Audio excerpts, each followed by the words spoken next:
সম্মানিত কৃষি চাষি ভাই ও বন্ধুরা, আসসালামু আলাইকুম। আমি Mohammad Nuruzzaman, MXN modern herbal food limited কোম্পানির একজন গর্বিত ডিস্ট্রিবিউটার। আমি আইসি এক চাষির বাসায়। এই চাষিকে মাছ মারা যাইছিল এবং মাছের ভালো গ্রোথ পাচ্ছিল না, তাই এনাকে আমাদের প্রাকৃতিক অর্গানিক জৈব সার দিয়ে ওনারে দিছি। উনি সেইভাবে প্রয়োগ করেছে। আবার ওনার বাসা আসছি আমরা, উনি আমাদের সেই মাছ দেখানোর জন্য আবার মাছ ধরিয়ে নিছে। দেখেন, আসলে মাছগুলোর কালার দেখেন আর পেট দেখেন, অবস্থা মাছের সেম কালার। এই মাছ তোমার আগে কিরাম বড় দিলে?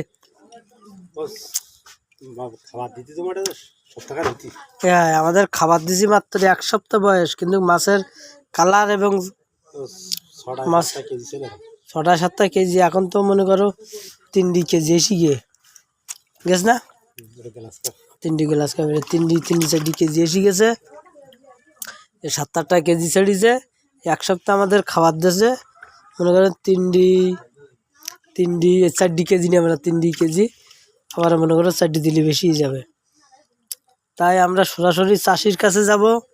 চাষির কাছ থেকে আমরা কিছু সাক্ষাৎকার নেব যে অন্য কোম্পানির খাবার খাওয়াইয়ে কতটুক সে উপকার পেয়েছে, আর আমাদের প্রাকৃতিক অর্গানিক জৈব সার খাওয়াইয়ে উনি কতটুক ফলাফল ভালো পাইছে। ওনার কাছ থেকে বলবো। নাম বলো। আমার সাইবুল্লাহ, উত্তর বেতকাশি বাড়ি, কয়রা থানা। আমি 70 টাকা দিতে দিই মাছের খাবার, তা মোটামুটি মাছ ভালো। মানে আগের চেয়ে গ্রোথ ভালো হয়েছে, ভালো বা আগের চেয়ে মাছের ওজন কি একটু ভালো দেখা যাচ্ছে না? অনেকটা বেড়ি মাছের ওজন। যাই হোক, আমরা এভাবে শুধু খাদ্য দিয়ে আমরা সেখানে অবসাদ থাকি না। আমরা প্রতি সপ্তাহে না হলে 15 দিন পর পর আমরা প্রতিটা ঘের বা চাষিদের কাছে যাই। আমরা এভাবে পর্যবেক্ষণ জায়গায় যাই, আমরা সরাসরি আমরা যাই, ফিল্ডে যাই, আমরা এগুলো দেখি এবং আমরা ভিডিও ফুটেজ করে আপনাদের দেখানোর জন্য চেষ্টা করি। এই বলে আমার সংক্ষিপ্ত ভিডিও ফুটেজটি এখানে শেষ করছি। তবে আমাদের